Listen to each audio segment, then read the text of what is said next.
I think the one place where the greatest consternation would be caused in the short term for admission would be to admit the Baltic states now in terms of NATO-Russian, U.S.-Russian relations. One of the reasons why this uncertainty is likely not going to resolve quickly, or at least it's not going to be completely taken away quickly, even if there is a ceasefire agreed to in the near term, is because a lot of these issues have been building for decades. And Mike, I know you've talked on this channel for years and years and years about the monetary reasons, like the policy causes of this instability we have right now, the too much debt, the too much money printing, currency printing, et cetera. But on the geopolitical side, you've also been warning about this for a while.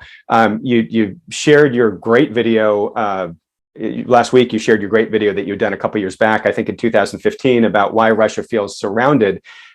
There's a map and a clip here from President Biden, but from a couple decades ago, that I think are really worth sharing, because they show you that the reason why Russia acted, whether you agree with it or not, we understood the reasons for what would propel Russia to take some sort of extreme action like this. We understood those reasons back in the 90s, correct? Yeah, well, here's Biden saying that the admission of the Baltic states into NATO was one of the most destabilizing things that we could do when it comes to the relationships with Russia. And then if you watch my video, why the map that shows why Russia feels surrounded, we're now potentially, we've been dangling the carrot of being a NATO member in front of the Ukraine for years, and it thinks that it's going to be a NATO member. Now, I'm against what Vladimir Putin is doing, but I am very for everybody trying to understand both sides of the situation. So why don't we run this clip here of Biden and what he was saying about the admission of the Baltic states, which were admitted into NATO. Now the shoe is on the other foot. He's not on the same side that he was on back in 1997. I think the one place where the greatest consternation would be caused in the short term for admission, having nothing to do with the merit and preparedness of the country to come in, would be to admit the Baltic states now in terms of NATO-Russian, U.S.-Russian relations. And if there was ever anything that was going to tip the balance, were it to be tipped in terms of a vigorous and hostile reaction, I don't mean military, in Russia, it would be that. Okay. So if you look at this map, you can see that the Baltic states were admitted. Now, the border of the Ukraine, this is 1,300 miles long border in some of the more populated right along some of the most populated areas of Russia. It's a huge worry that they would be potentially admitted into NATO, and everybody needs to step back and take a breath and sort of look, is there a solution to this situation? Can I write my congressman? What can we do? Because this isn't about the US or Russia winning. This is about World War III or not. And, I do encourage everybody to watch Carl Sagan's Pale Blue Dot again. It really does put things in perspective. But if the Ukraine is, Vladimir Putin warned us about this in 2015, and that is what was the reason for my presentation, the map that shows why Russia feels surrounded. He made a press conference, and then it didn't get picked up in the Western media. Nobody on this side of the issue saw it. It got suppressed way back in 2015. It was very, very important, and basically he was warning us that this day is coming if we don't take a look at how both sides feel. I want to read something here. We've got something called the Monroe Doctrine.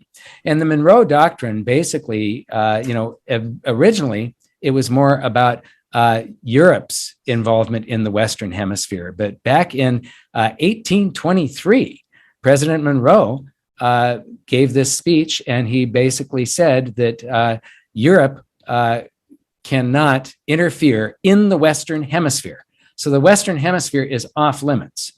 And then that was extended during Teddy Roosevelt's time, and then again during John Kennedy. He invoked the Monroe Doctrine in the Cuban Missile Crisis, and he basically said, if at any time the communist buildup in Cuba were to endanger or interfere with our security in any way, or if Cuba should ever attempt to export its aggressive purposes by force or threat of force against any nation in this hemisphere, or become offensive military bases of significant capacity for the Soviet Union, then this country will do whatever must be done to protect its own security and that of its allies.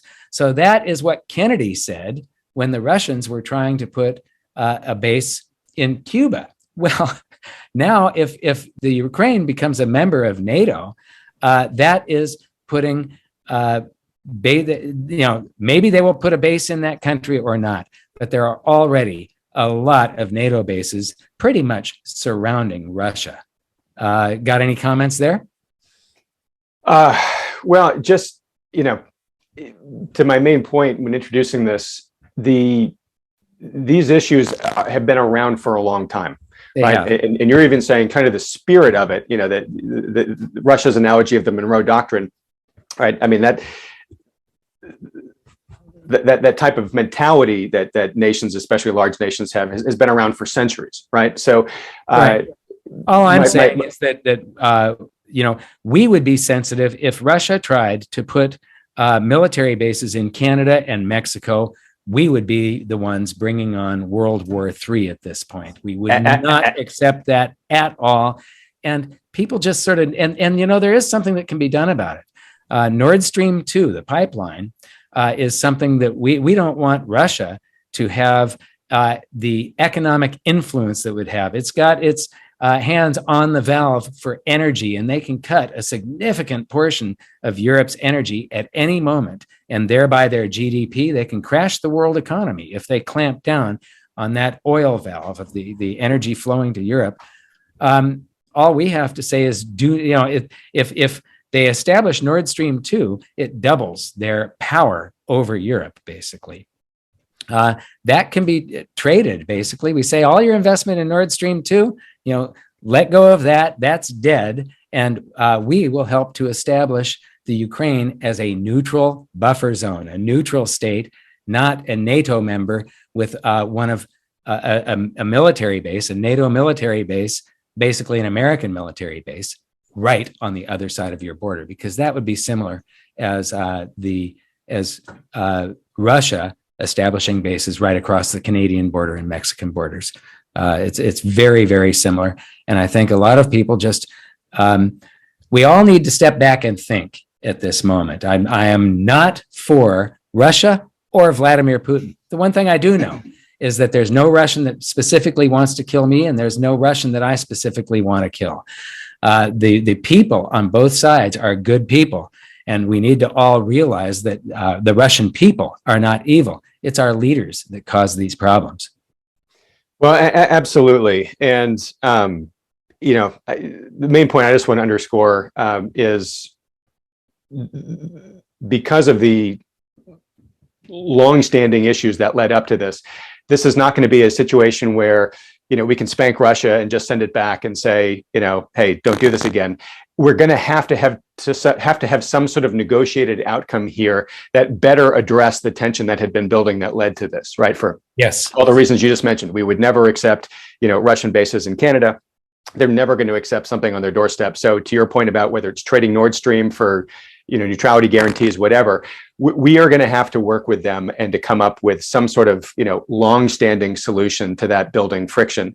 And you and I were talking about before we started the camera here, Mike, we obviously, and I think for very good reason, countries like Russia get criticized for suppressing dissent and publishing what might be considered propaganda, inside their countries to drive the narrative. But in Western countries, we increasingly have, a demonization of the other point of view. And if you need to have a mutually arrived at outcome with an adversary, you have to understand each other's sides to be able to come up with, the horse trading that you're going to need to come up to meeting in the middle. But Yeah. right now, it does not seem like there's much listening on either side to trying to understand the opponent. That's absolutely true. I would imagine that just this video, because I'm trying to look to talk about sort of a neutral position, not being way off one way or another way. And I think this video is probably going to get one of the highest thumbs down ratios that we've had in a lot of times. And I don't want to alienate any of our viewers. I just want everybody to try and look at this thing with the most level head possible. And then write your congressman, senator, try to be part of the solution instead of part of the problem. And part of the problem is when somebody lets emotions guide them, they get all full of testosterone and they're about to get in a fight. Well, we don't want to be throwing punches at this point. Russia will get out of the Ukraine if they are certain. Right now, he's just wrecking the Ukraine. And there was, videos done on this. I'm discovering videos that show this thing developing since like 2012 and even earlier, that thing that we just showed with Biden. This goes way, way back. And anybody that thinks that this is all caused by Vladimir Putin just suddenly invading the Ukraine doesn't really understand what's going on. And then without the understanding, it becomes much easier for emotion to guide you. And when emotion guides you, then it's really easy for you to be manipulated by whoever wants to manipulate you. So I think that brings us to the meme of the day. Now, I don't know the accuracy of this meme of the day because it's got NATO bases planted around here. But this was a meme that was going around, and it was in my presentation back in 2015. And it sort of drives the point home when you think about the Cuban Missile Crisis and you think our response is that there cannot be any interference in the entire Western Hemisphere. So no foreign military bases from extending from Russia or China or some power that's not in the Western Hemisphere. We will not tolerate that. We won't allow it. And then take a look at this. Russia wants war. Look how close they put their country to our military bases. So with that, I want to thank you, Adam, for being here. Always a pleasure, Mike. Look, end of the day, let's just hope for the swiftest, most peaceful resolution to what's going on in Ukraine.